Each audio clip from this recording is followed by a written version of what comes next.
Watson has the ability to connect the dots between various types of entities and relationships.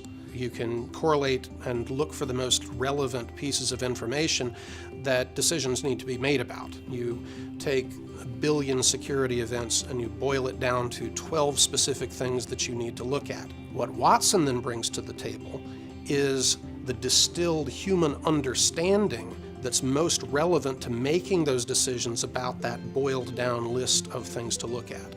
Security analysts are always fighting fires. Wouldn't it be nice if they could be a little proactive? How do you get to be proactive? You read. You learn. What are bad people doing?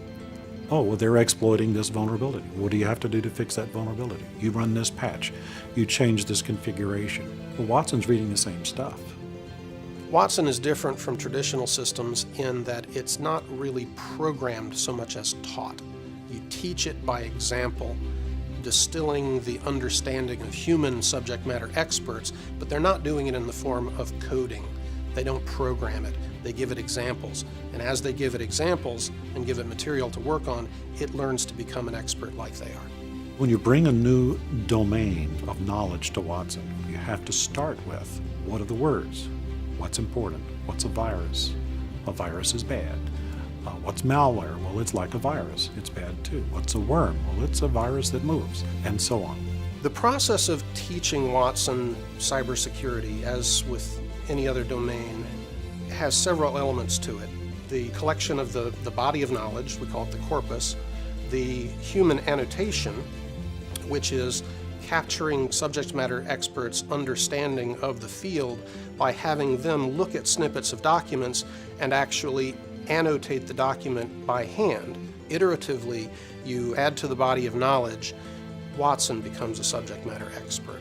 It uses those examples to teach itself so that it can then annotate many thousands or millions of documents of the same basic type that it was given examples for.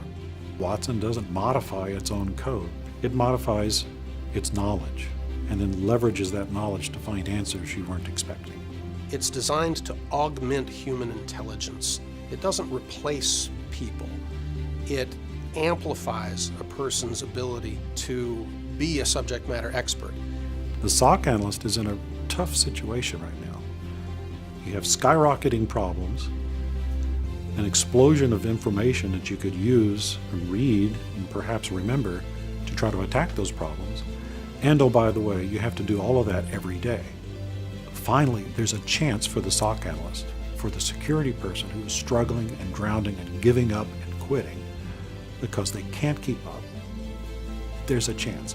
We are not going to stop the bad guys. We are not going to stop malware. Now we've got a new lever to keep up with the bad guys and maybe get ahead of them.